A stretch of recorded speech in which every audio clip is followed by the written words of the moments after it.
No, it's tomorrow. So I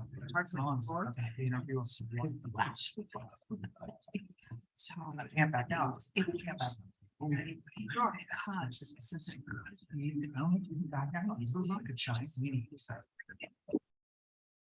Good evening. I would like to call to order the May 9th, 2023 meeting of the Norwalk Common Council. If you will please rise and join me in pledging allegiance to our nation's flag.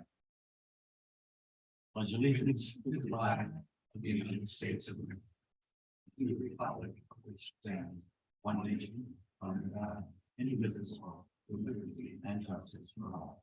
Thank you. Ms. Matthews, if you please call the roll. Sure. Councilmember Burnett, Present. Councilmember Camacho, Here. Councilmember Goldstein, Here. Councilmember Nagelski Eichner. Present. Councilmember Smith. Here. Councilmember Ayers. Present. Councilmember Hubelman. Present. Councilmember Revelous. Here. Councilmember Young. Here.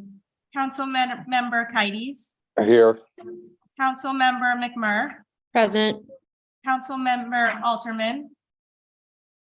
Councilmember Meek. Councilmember Livingston. Here. Councilmember Shanahan.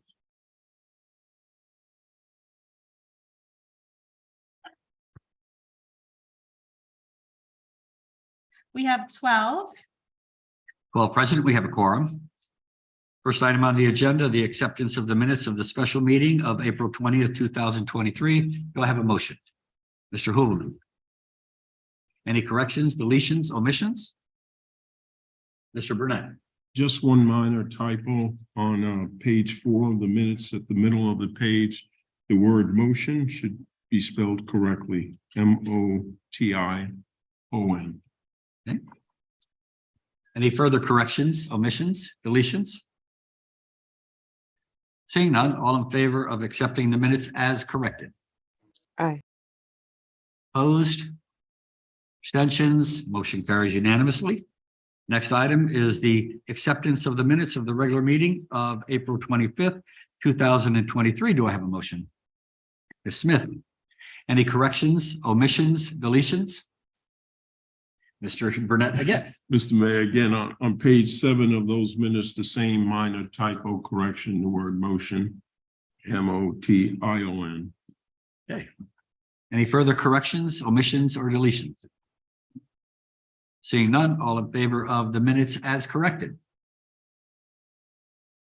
Aye. Opposed? Abstentions? Motion carries unanimously. Next item on the agenda, public participation.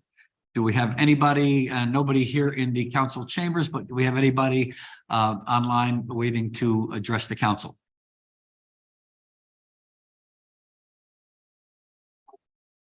Okay.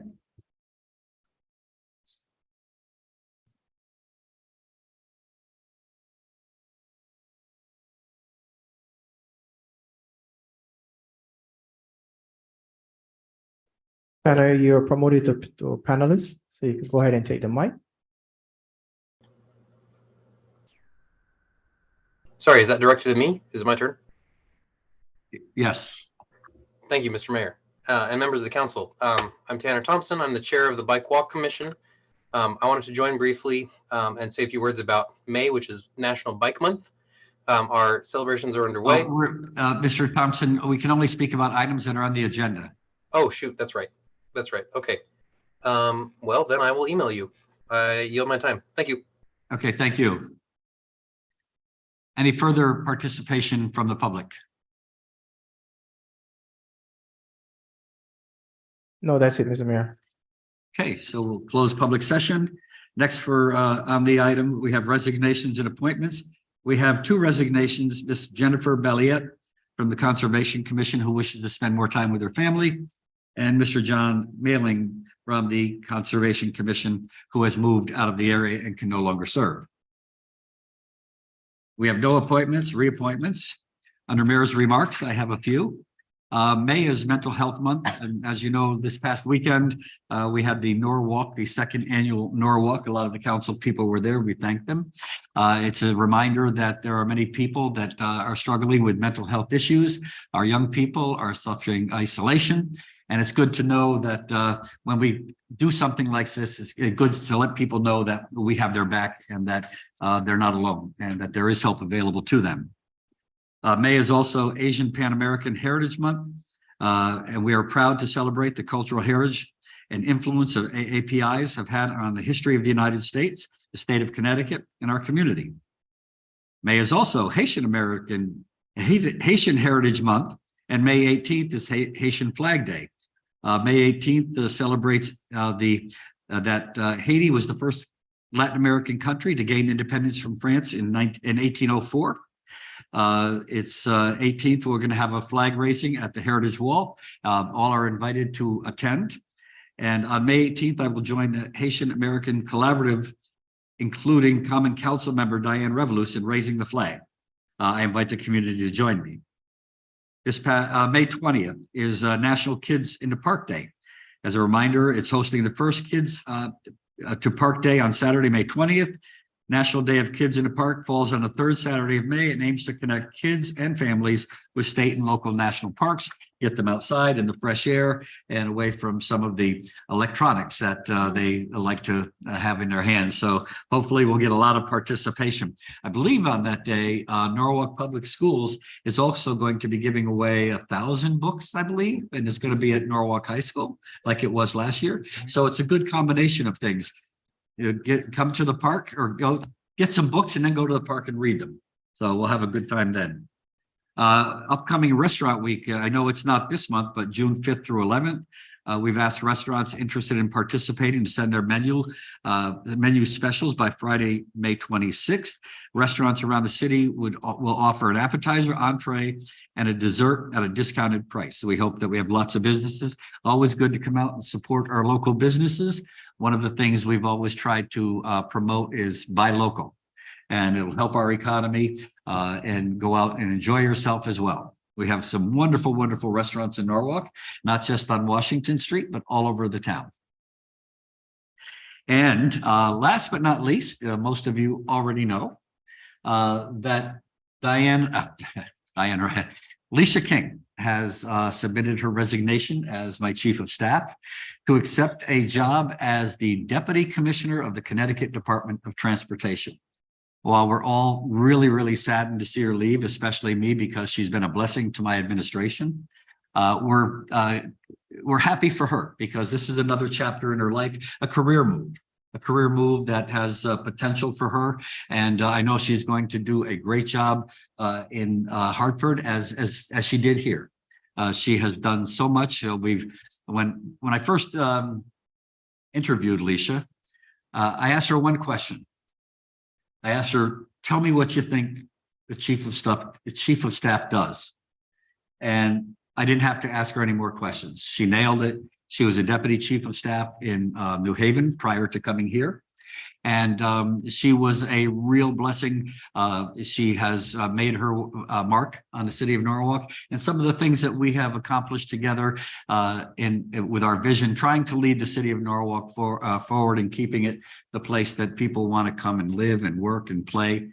And I congratulate her. As I said, I'm truly saddened to see her go, but we wish her well as she moves into the new chapter of her life. And I'm sure she'll, like I said, succeed, and she'll be as effective in Hartford as she was here in Norwalk. So thank you all. I don't know if anybody else has a comment that they'd like to add. Gosh, Mr. Goldstein. Well, it's bittersweet. I mean, Alicia has been Mayor said, Alicia's been such an essential piece, not only to Norwalk's government, but also making sure that literally that this city runs. So wow, we will miss her a lot. And she has done wonders for the city. Thankfully, our loss is the state's gain. And we're gonna have to do a lot of transportation projects to make sure that we make sure she's in Norwalk all the time. So, wow, congratulations. Any other comments, Mr. Livingston? Yeah, thank you. It's hard to summarize in just a couple words, what it's been like to work with Leisha over the last 6 years. I think, as I said to her earlier, I'm sort of in various stages of grief, one of which being denial, which I got rid of when I saw the press release. But and what I said to her, and I think really believe, is that while I feel this is a tremendous loss to me as a resident of Norwalk, I think it's a tremendous gain to me as a resident of Connecticut. And I'm sure she'll do a fantastic job up there. We will miss her. She's done so much here, but that's all I can say. Thank you. Ms. Smith. Thank you, Mr. Mayor. Yeah, bittersweet is, I don't know, kind of a not strong enough word for me. This is very hard. Leisha has been instrumental in my growth as a council member. I have learned so much from her. And also, I think, when I first came on the council, I'm in my 6th year here, and she led us through the reorganization. And, for myself personally, I have seen the city run so much more efficiently. And I think that we serve the city of Norwalk so much better because of the reorganization, the new departments that she guided us to add. I mean, she's just been a wonder, frankly, for the city of Norwalk, and this is a huge loss. And so that being said, I do wish Leisha all the best, and it is a gain for the state of Connecticut, and we only win in that way as well. Any further questions, comments? Mr. Huberman. Thank you, Mr. Can she say? Mayor. I have to echo what my colleagues have said. Leisha has become a good friend of mine.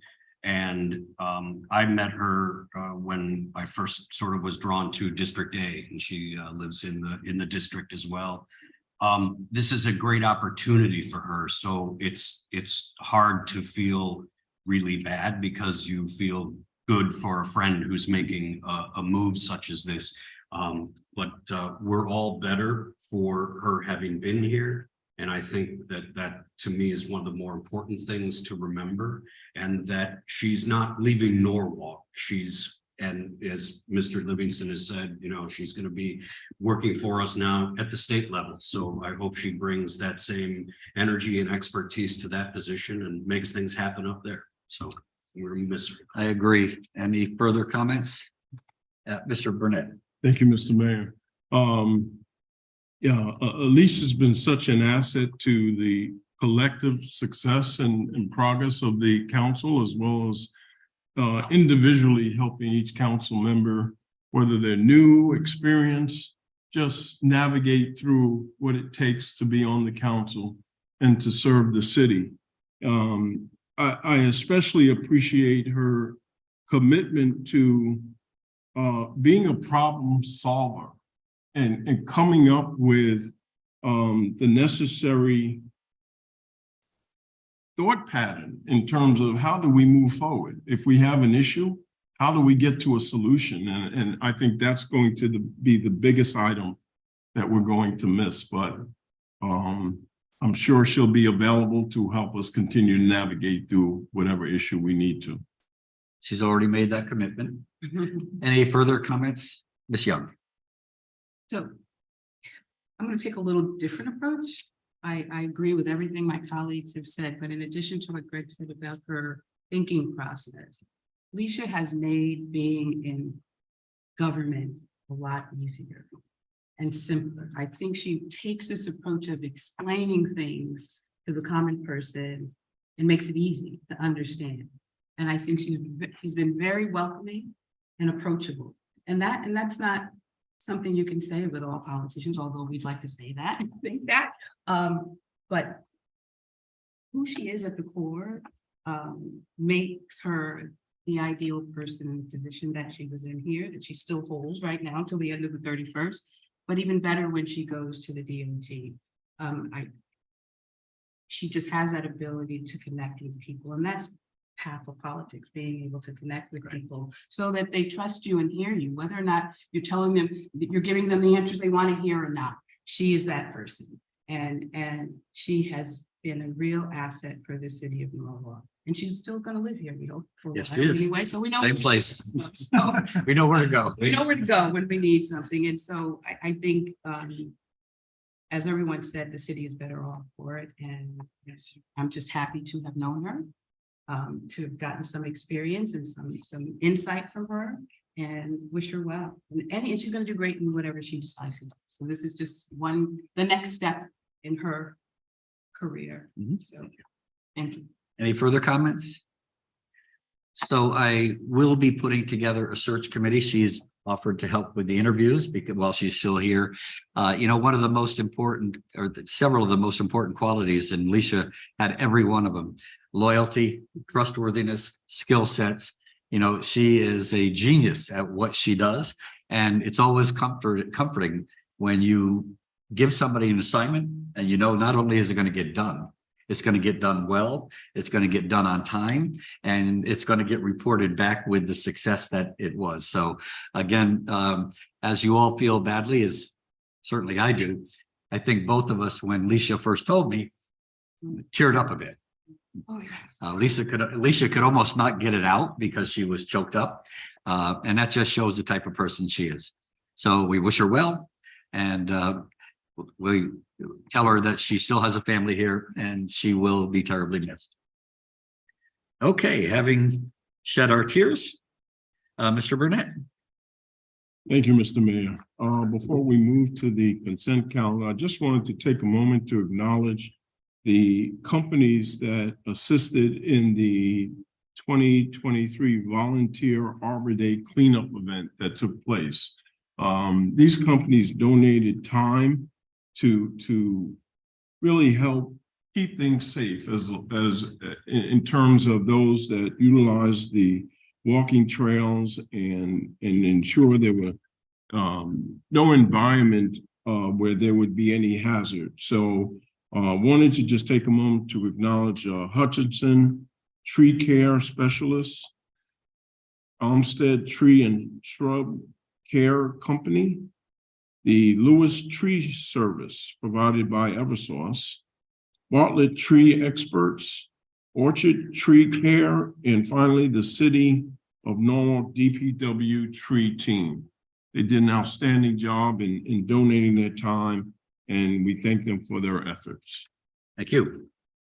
Moving on to the consent calendar tonight for Tuesday, May 9th, Council Member Nora Najelski-Eichner will be reading the consent calendar. Thank you, Chair. Item 7A2, authorize the mayor, Harry W. Rilling, to execute any and all documents associated with submission of the PY49 Annual Action Plan to HUD. Item 3, authorize the mayor, Harry W. Rilling, to execute any and all documents consistent with the approved PY49 Annual Action Plan. 7B, 1, authorize the mayor, Harry W. Rilling, to execute a First Amendment to the Management Agreement between the City of Norwalk and Connecticut Institute for Communities, Inc., CIFC, to provide early childhood programs at Nathaniel Eli Center to extend the term of the agreement from July 1, 2023 to June 30th, 2028. Item 2, authorize the mayor, Harry W. Rilling, to execute a First Amendment to the Management Agreement between the City of Norwalk and Connecticut Institute for Communities, Inc., CIFC, to provide early childhood programs at Benjamin Franklin Center to extend the term of the agreement from July 1, 2023 to June 30th, 2028. Item 3, authorize the mayor, Harry W. Rilling, to execute an amendment to the agreement with Gilbane Building Company for Norwalk High School Improvement Project to provide additional pre-construction services in the amount of $90,761, envelope review services in the amount of $38,000, interdisciplinary document coordination in the amount of $134,524, contractor-controlled insurance program services savings in the amount of $300,000 to be taken at the time of GMP amendment, Incorporation of a project labor agreement, PLA, no fee required. Account noted. Item 4, authorize the mayor, Harry W. Rilling, to execute an agreement with Van Zelm Haywood and Shadford, Inc. to provide building commissioning services for the South Norwalk School project for a total not to exceed $102,905. Account number noted. Item 5, authorize Office of Building Management to issue change orders on contract for additional services as may be required for a total not to exceed $10,000. Account number noted. Item C, item C1, authorize the mayor, Harry W. Rilling, to execute a second amendment to the March 11th, 2021 agreement between the City of Norwalk and AI Engineers, Inc. for project number DPW 2021-1, on-call engineering services. The amendment is to extend the agreement for a period of 1 year at a sum not to exceed $125,000 billable on an hourly basis with an option to extend for one additional term for 1 year. Account numbers noted. C2, authorize the mayor, Harry W. Rilling, to execute a second amendment to the March 11th, 2021 agreement between the City of Norwalk and Tie and Bond, Inc. for project number DPW 2021-1, on-call engineering services. The amendment is to extend the agreement for a period of 1 year at a sum not to exceed $125,000, billable on an hourly basis with an option to extend for one additional term for 1 year. Account numbers noted. Item C3, authorize the mayor, Harry W. Rilling, to execute a second amendment to the March 11th, 2021 agreement between the City of Norwalk and Weston and Sampson Engineers, Inc. for project number DPW 2021-1, on-call engineering services. The amendment is to extend the agreement for a period of 1 year at a sum not to exceed $125,000, billable on an hourly basis with an option to extend for one additional term for 1 year. Account numbers noted. Item C4A, authorize the mayor, Harry W. Rilling, to execute an agreement between the City of Norwalk and CDM Smith, Inc. for professional engineering services for project DRG 2023-2 engineering services, municipal separate storm sewer system, MS4, for a sum not to exceed $250,100. Account numbers noted. Item C4B, authorize the Chief of Operations and Public Works to execute orders on the contract with CDM Smith, Inc. for professional engineering services for project DRG 2023-2 engineering services, municipal separate storm sewer system, MS4, for a sum not to exceed $25,000. Account numbers noted. That concludes the consent calendar. Thank you, Councilmember Nora Nadelsky-Eichner. You've heard the reading of the consent calendar. Also the question, all those in favor? All those opposed have the same right. Any abstentions? It passed. Thank you, Mr. Burnett. Mr. Kites, item 7A1. Thank you.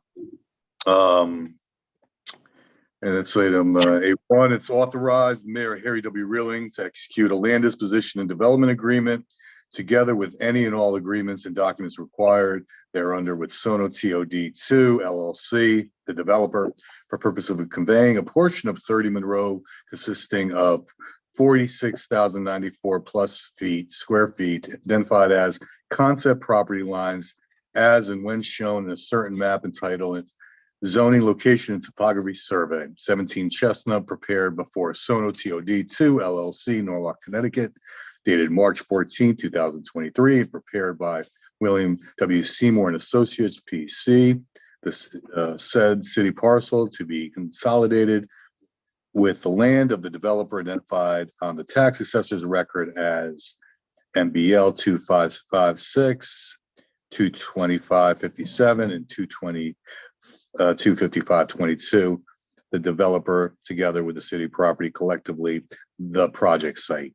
For purpose of constructing with the project site a mixed-use development containing commercial space, residential units, structured parking facility, 60 of which to be dedicated for the use by commuters of the South Norwalk train station, recreational area, and related improvements pursuant to the LDA term sheet. I'd like to move it and thank Darren for this detailed item.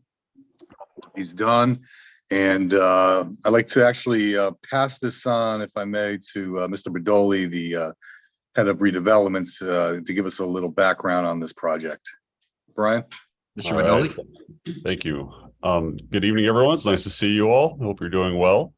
As was mentioned in the action item, what we're considering tonight is related to a land disposition agreement for a project at 1517 Chestnut Street. That's over there on the corner of Chestnut and Henry.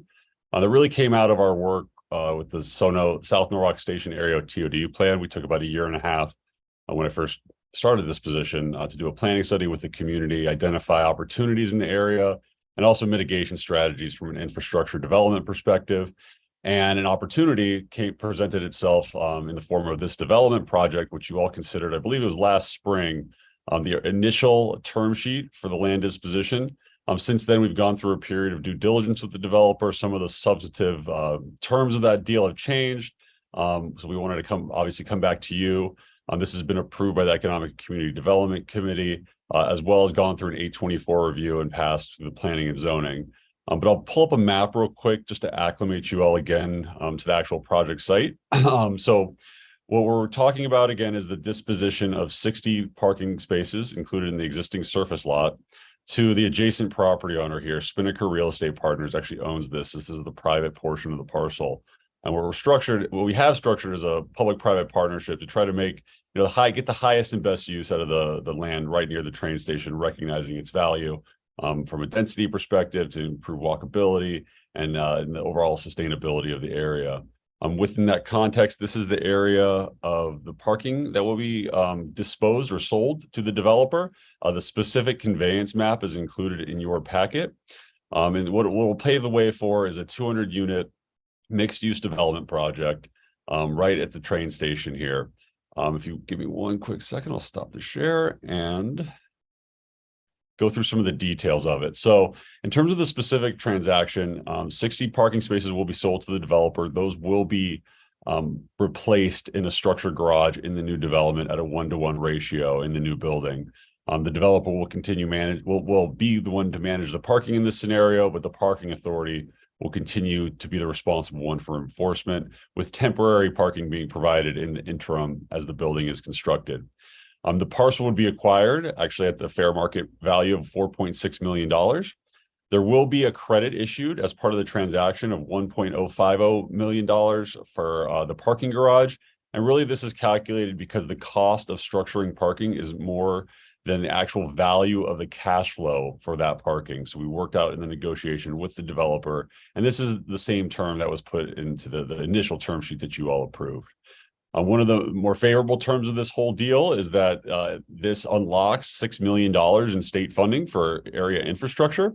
$5 million of that dedicated for the roadway improvements, making sure the traffic impacts are mitigated, and then $1 million, which we really wanted to focus as part of this project. And what there was, when we presented to the state as an equitable transit-oriented development project, where the new development's coming in, but we're able to generate $1 million in resources from the state to improve and enhance existing affordable housing right in the project area. Through the due diligence period, we identified some environmental contamination, which resulted in a $250,000 credit since the last term sheet that you all considered to the developer. And this is should we be unsuccessful to obtain additional grant funding from the state. We put in an application a couple weeks ago, and we should be knowing in June whether or not we're able to cover that, in which case the $250,000 would not be issued as a credit. The developer would elect to use the grant funds to do that cleanup. Effectively, what you have before you tonight is detailed terms and conditions, which we've worked out closely with our third-party counsel, Shipman Goodwin, along with City Corporation Counsel's Office, Darren Callahan. And I think one of the things I really want to touch on about this specific project, and Darren will speak a little bit more to the actual details of the LDA, is really how we worked very hard to mitigate as much of the risk possible that is inherent to a development project of this type and scale. And this is a very important consideration, particularly considering the city's experience with the POCO project, and helps us really set a way forward for public-private partnerships in general, so the city can really access these opportunities to capture as much of the benefit of these projects while minimizing risk. So I'll speak high level to that, and Darren can sort of pack in some of the additional detail. So specifically, we structured a very comprehensive package within the context of risk mitigation. And this was done through a combination of escrows, performance bond, and actually a personal guarantee from the developer. It's very important to note how this differs from perhaps other projects that have been done in the past, is that the developer is paying fair market value for this property. This is a transaction, and we are just securing our rights through this land disposition agreement. There will be an escrow account established, and this will be actually as a method of security, because as they replace the parking, performance payments will be issued, so that, rather than selling the property hoping we get our parking, we're actually going to be holding on to $1 million that's going to be paid out based on a number of completion milestones. And the whole thing will be guaranteed by a performance bond while this occurs. Another thing to note is that the property will only be conveyed once zoning approvals are in place and a permit-ready letter is issued. And I would be remiss to not mention we're working with a thoroughly vetted Norwalk-based company with a demonstrated history of performance. And I can't go without just noting, and Darren, this is my way of introducing him effectively, is his commitment to, and his relentless commitment and meticulous approach to structuring these this overall legal structure to protect the city, and the overall transaction has been incredible. And I think it's really a pathway forward for how we're approach P3s in the future. So Darren, I would kick it over to you if you have anything to say in addition to what I just went over. Thanks, Brian, for the kind comments.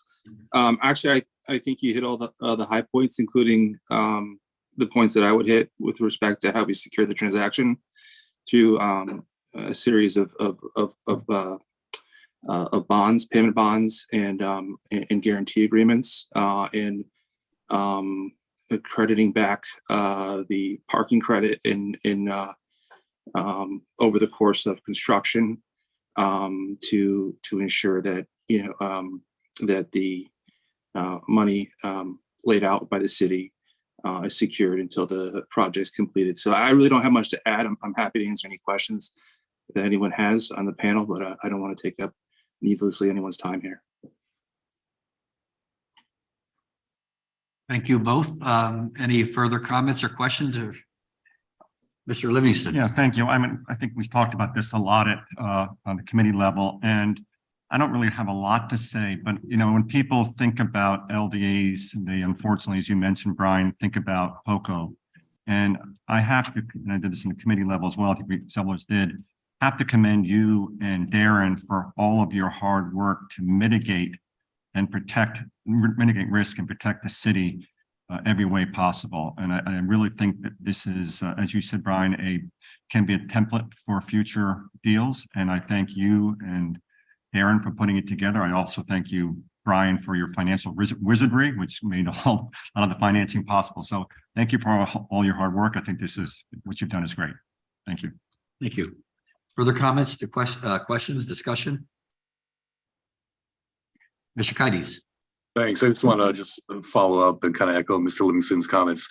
A lot of times, more times than not, these projects, the infrastructure and all the financing and the improvements in the area come out of the city's pocket. And I want to thank you, Mr. Badoli, for, really putting in the effort and finding this funding. I think any project that we do of this size, of this magnitude, I don't think the city should be on the hook for for all the infrastructure surrounding the project. And this is, love it or hate it. This is, it's great that we're not paying to the city Norwalk taxpayers aren't paying for all the infrastructure improvements. So thank you, Brian. Thank you, Darren, for all your hard work.